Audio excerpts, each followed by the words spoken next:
আসসালামু আলাইকুম। আজকের এই ভিডিওতে এরকম একটা প্রোগ্রেস বার ডিজাইন করে দেখাবো। দেখেন আমি এখানে যদি রিলোড দেই, এই স্কেলগুলো প্রোগ্রেস হচ্ছে। এটা হচ্ছে একটা jQuery প্রোগ্রেস বার। এই ধরনের প্রোগ্রেস বার আসলে ডিজাইন করা হয় আপনার স্কিলগুলোর একটা ধারণা দেওয়ার জন্য। যেমন আমি এখানে HTML স্কিল দিয়েছি 95%, CSS দিয়েছি 90%, বুটস্ট্র্যাপ 80%, jQuery 75% আর জাভাস্ক্রিপ্ট 70%। তো চলেন এরকম একটা প্রোগ্রেস বার ডিজাইন করে দেখাবো। এরকম প্রোগ্রেস বার ডিজাইন করার জন্য আপনি সার্চ করবেন jQuery প্রোগ্রেস বার, লিখে এন্টার দিলে এই যে দেখেন jQuery script free jQuery progress বার প্লাগইন, এই লিংকে ভিজিট করবেন। এখানে দেখেন অসংখ্য প্রোগ্রেস বার আছে। এখানে হরিজন্টাল প্রোগ্রেস বার আছে, আবার সার্কেল প্রোগ্রেস বার আছে। আপনি আপনার প্রয়োজন মতো যে কোনো প্রোগ্রেস বার এখানে ব্যবহার করতে পারবেন। এই প্রোগ্রেস বারগুলো কিভাবে ব্যবহার করবেন, আপনি এই যে ডেমো এখানে ক্লিক করবেন, বলে এই প্রোগ্রেস বারটা ডেমো দেখতে পারবেন। এটা ক্লোজ করে দেই। আবার এই যে ডাউনলোড এখানে ক্লিক করলে একটু যদি নিচের দিকে আসি, এখানে দেখেন হাউ টু ইউজ ইট, এটা কিভাবে ব্যবহার করবেন। এখানে সমস্ত ডকুমেন্টেশন দেওয়া আছে, আপনি ডকুমেন্টেশন পড়ে পড়ে ব্যবহার করতে পারেন। যেমন এখানে এই যে jQuery লাইব্রেরি ফাইল ব্যবহার করা লাগবে, কি কি ফাইল লাগবে এখানে দেওয়া আছে, তারপর HTML স্ট্রাকচারটা দেওয়া আছে, CSS কিভাবে লিখবেন, তারপর jQuery অ্যাক্টিভেশন কোড কি ব্যবহার করবেন, সমস্ত ডকুমেন্টেশন এখানে দেওয়া আছে, পড়ে পড়ে ব্যবহার করবেন। তো প্রথমে আপনাকে এই প্লাগইনটা এই যে ডাউনলোড এখানে ক্লিক করে ডাউনলোড করতে হবে। ডাউনলোড করার পর আপনি ওখানে সমস্ত ফাইল পেয়ে যাবেন। তো আমি এই প্রোগ্রেস বারটা করে দেখাবো না, আমি দেখাবো যে এই প্রোগ্রেস বারটা করে। দেখেন এখানে যদি ডেমোতে ক্লিক করি, এখানে দেখেন 404 এরর দেখাচ্ছে। এই প্রোগ্রেস বারটা কিছুদিন আগে ব্যবহার করা যেত, ডাউনলোড করা যেত। আপডেট হওয়ার পর এখন এই প্রোগ্রেস বারটার মানে ডাউনলোড করতে দেয় না, 404 এরর দেখাই। আমার কাছে ডাউনলোড করা ফাইল আছে, আমি সেটা দিয়ে ডিজাইন করে দেখাবো। ডিজাইন করার পর গুগল ড্রাইভে আপলোড দিয়ে এই ভিডিওর ডেসক্রিপশন বক্সে লিংক দিয়ে দিব, সেখান থেকে আপনারা ডাউনলোড করে ব্যবহার করতে পারবেন। তো আপনারা জানেন যে প্রথমে একটা ফোল্ডার তৈরি করতে হবে। আমি প্রোগ্রেস বার নামের একটা ফোল্ডার তৈরি করেছি।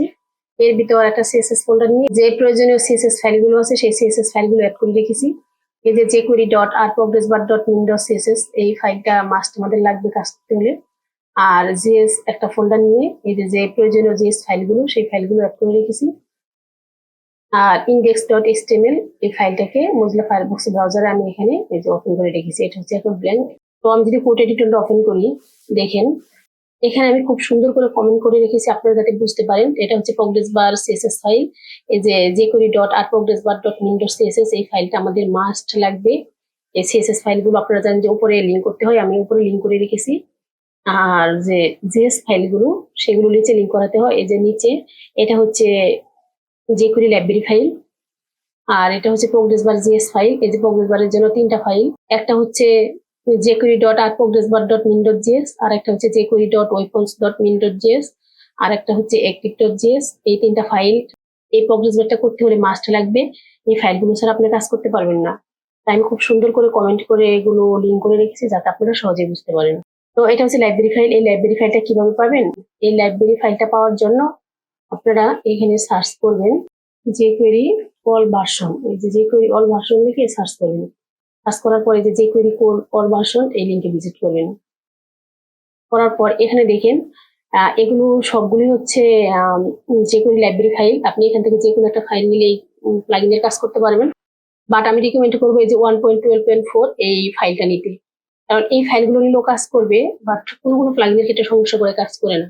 আর আপনি যদি এই যে এই ফাইলটা নেন তাহলে সব প্লাগইনের ক্ষেত্রে কাজ করবে, কোনো সমস্যা হবে না। তো এই ফাইলটা কিভাবে ডাউনলোড করবেন, এই ফাইলটা ডাউনলোড করার জন্য মিনিফাই এখানে রাইট বাটন ক্লিক করে এই যে open link in new tab এখানে ক্লিক করবেন। করলে এই ফাইলটা ওপেন হবে। এটা জাস্ট আপনি লোকেশন অনুযায়ী সেভ করবেন, তাহলে এটা ডাউনলোড হয়ে যাবে। তো এটা আমি ডাউনলোড করেছি, এটার আমার দরকার নেই, এটা কেটে দিই, এটাও কেটে দিই। তো এখন প্রথমে আমাদের HTML এর যে স্ট্রাকচার এই প্রোগ্রেস বারটা করার জন্য সেটা লাগবে। এটা আমি এখানে লিখে রেখেছি, আমি কপি করে নিচ্ছি। জাস্ট আমি এখানে পেস্ট করে দিব। এই কোডগুলো ডকুমেন্টেশনে এরকম করে রেডি করা ছিল, সেখান থেকে আমি কপি করে এনে এনে কাজ করতাম। কিন্তু এখন তো 404 এরর দেখাচ্ছে, কাজ করতে দিচ্ছে না। তাই আমি আমার আগে যে ডাউনলোড করা ফাইল ছিল সেখান থেকে আমি কপি করে নিয়েছি। তো সবকিছু রেডি আছে। এখন যদি আমি এটা সেভ করি, সেভ করার পর যদি এখানে রিলোড দেই, প্রোগ্রেস বারে এখানে দেখেন প্লাগইনটা কিন্তু আসছে, প্রোগ্রেস হচ্ছে। তো এগুলো কিন্তু আপনি দেখেন, এগুলো কিন্তু ফুল উইথে দেখাচ্ছে, 100% উইথে। আমি চাইলে এটাকে ছোট করতে পারি। এটাকে ছোট করার জন্য আমি এই কোডগুলোকে জাস্ট Ctrl+X দিয়ে কাট করি। কাট করে এখানে একটা ক্লাস নিব, মেইন নামের একটা ক্লাস নিয়ে এই ডিপটাকে নিচে নামিয়ে দিই। এই ডিপের ভিতরে এখানে এই HTML কোডগুলোকে পেস্ট করে দিব। পেস্ট করে দেওয়ার পর এই যে ক্লাসটাকে ধরে আমি সিএসএস করার জন্য সিএসএস ফোল্ডার থেকে সিএসএস ফাইলটা ওপেন করি। তো এখানে আমি ক্লাসটা পেস্ট করে দিই। এটা যেহেতু ক্লাস, এর আগে একটা ডট হবে, আপনারা জানেন। ডট দিয়ে সেকেন্ড ব্র্যাকেট দিই। সেকেন্ড ব্র্যাকেট দিয়ে এখানে প্রথমে আমি একটা উইথ দিব। তো উইথ আপনারা 700 পিক্সেল 800 পিক্সেল দিতে পারেন বা পার্সেন্টেজে দিতে পারেন। তো আমি এটা 50% দিচ্ছি। এখন যদি আমি সেভ করি এবং HTML এর এই ফাইলটা যদি সেভ করি, এখন তো এখানে যদি রিলোড দেই, দেখেন এটা কিন্তু 50% হয়ে গেছে। তো এটা কিন্তু লেফট সাইডে আছে, এটা কিন্তু মাঝখানে থাকলে ভালো হয় বা মাঝখানটা নেওয়ার প্রয়োজন। তাই আমি এখন একটা CSS প্রপার্টি লিখবো। এখানে লিখবো মার্জিন 0, তারপর লিখবো অটো। এখন যদি সেভ দেই, রিলোড দেই, দেখেন এটা কিন্তু মাঝখানে আসছে। তো এখানে 0, এই 0 মানে হচ্ছে এই যে টপ আর বটমে 0 থাকবে, আর ওটা হচ্ছে লেফট রাইটে ওটা থাকবে। তো এখন আপনি এই যে এটার মতো করে যে এটাকে কাস্টমাইজ করতে পারবেন। দেখেন এটার ফন্টগুলো কিন্তু ছোট, আবার এগুলো ক্যাপিটাল লেটার, আবার এটা এই যে প্রথম অক্ষর বড় হাতের, পরেরগুলো স্মল লেটার। আপনি চাইলে সবগুলো একরকম করতে পারেন, ক্যাপিটাল লেটার রাখতে পারেন। তার জন্য আপনি এই যে এখানে রাইট বাটন ক্লিক করে ইন্সপেক্ট এলিমেন্ট করবেন। ইন্সপেক্ট এলিমেন্ট করে টাইটেল H4 এ ক্লিক করার পর যদি এখানে প্লাসে ক্লিক করেন, দেখেন এখানে টাইটেল লেখার অপশন দিচ্ছে। তো এখানে আপনি এই ফন্টের সাইজ গুলো বড় করতে পারেন, এর জন্য লিখতে পারেন ফন্ট সাইজ।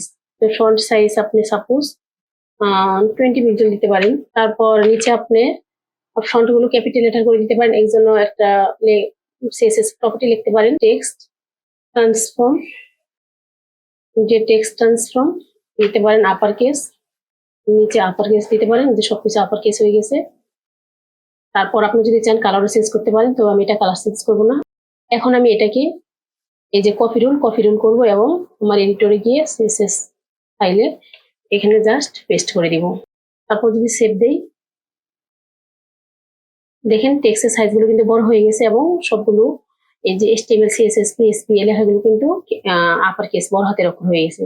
এখন আপনি চাইলে এই যে প্রগ্রেস বার গুলো, এটা দেখেন এই যে একটু এইরকম রেডিয়ান্স করতে পারেন, তারপর হাইট একটু বাড়াতে পারেন। তো আপনি যদি এর হাইট বাড়াতে চান তাহলে আপনাকে ইন্সপেক্ট এলিমেন্ট করতে হবে। আমি যদি ইন্সপেক্ট এলিমেন্ট করি, এখানে দেখেন প্রগ্রেস বার একটা ক্লাস আছে না, এই ক্লাসটার উপর যদি মাউসটা ধরি, এই যে উপরে দিক তাকান, আপনার ফুল উইথটা কিন্তু ইয়েলো কালার দেখাচ্ছে। এই ক্লাসটা দ্বারা এই যে বারটাকে ধরছে, যে বারটা নিচেরটা। আর এই যে এখানে যদি ক্লিক করি, তাহলে এই যে প্রগ্রেস নামের একটা ক্লাস আছে, এই ক্লাসটার উপর মাউস নিলে এই যে শুধু এই যে কালারফুল যে অংশটুকু, এই অংশটুকু দেখাচ্ছে। তার মানে আপনি যদি এই বারের হাইট বাড়াতে চান, তাহলে এই যে প্রগ্রেস বার এই ক্লাসটা ধরতে হবে।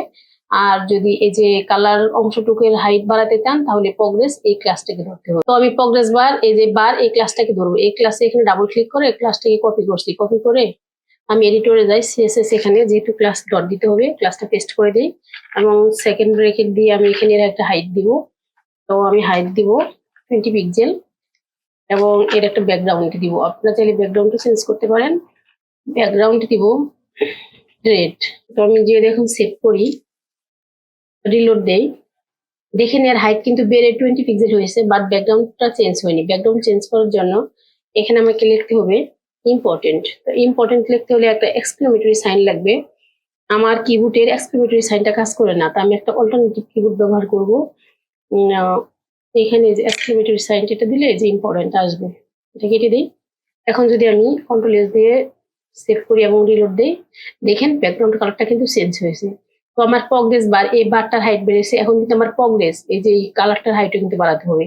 তার জন্য এই যে প্রগ্রেস এই ক্লাসটাকে ধরতে হবে। সো এই ক্লাসটাকে আমি কপি করি, কপি করে নিচে এখানে এসে যেহেতু ক্লাস ডট দিতে হবে, এটা ক্লাসটা পেস্ট করে দেই। সেকেন্ড ব্রেক দিয়ে এটার হাইট করে দিব সেম 20 পিক্সেল এবং চাইলে আপনার এটার ব্যাকগ্রাউন্ডটা চেঞ্জ করতে পারেন। তো আমি ব্যাকগ্রাউন্ডটা চেঞ্জ করব না। এখানে যদি রিলোড দেই, দেখেন এই প্রগ্রেসের হাইটটা কিন্তু কাজ করে না, এর জন্য আমাকে এখানে একটা ইম্পর্টেন্ট দিতে হবে। তো আমি এই উপরের ইম্পর্টেন্ট এটাকে কপি করি, কপি করে এখানে একটা স্পেস দিয়ে পেস্ট করে দিই। এখন যদি সেভ করি এবং রিলোড দেই, দেখেন এই যে প্রগ্রেস এর হাইটটা কিন্তু এবারের হাইটের সমান হয়ে গেছে। তো আপনারা চাইলে এভাবে কাস্টমাইজ করতে পারেন। আবার যে AGS একটা ফাইল আছে active.js, এই ফাইলটাকে যদি আমি ওপেন করি, এখানে দেখেন এই যে HTML এর এখানে কিন্তু একটা ক্লাস আছে HTML। এই যে HTML এর ক্লাস হচ্ছে HTML। আপনি যদি এখানে HTML না দিয়ে যদি আপনার অন্য কোনো স্কিল দেন দিতে পারেন, কিন্তু এই ক্লাসটা যদি চেঞ্জ করেন তাহলে কিন্তু এই যে active.js এসে আপনাকে এই ক্লাসটা চেঞ্জ করে দিতে হবে। মানে এই ক্লাসটা আর HTML ফাইলের এই ক্লাসটা সেম থাকতে হবে, তা নাহলে কিন্তু কাজ করবে না। সেম ভাবে এই যে এখানে একটা CSS ক্লাস দেওয়া আছে আর এই যে এখানে CSS ক্লাস দেওয়া আছে। আপনি কোনো কারণে যদি এই ক্লাসটা চেঞ্জ করেন তাহলে কিন্তু এই যে এখানে এই ক্লাসটাও চেঞ্জ করতে হবে। সাপোজ আমি এখানে জাভা স্ক্রিপ্ট আছে, জাভা স্ক্রিপ্টটা কেটে আমি এখানে দিব ওয়ার্ডপ্রেস। তো আমি যদি এখানে ওয়ার্ডপ্রেস দিই, তো এখানে টাইটেল দিয়েছি ওয়ার্ডপ্রেস, আমি এই ক্লাসটাও চেঞ্জ করে ওয়ার্ডপ্রেস দিব। ক্লাসটা কেটে দিয়ে এখানে লিখবো ওয়ার্ডপ্রেস দেই।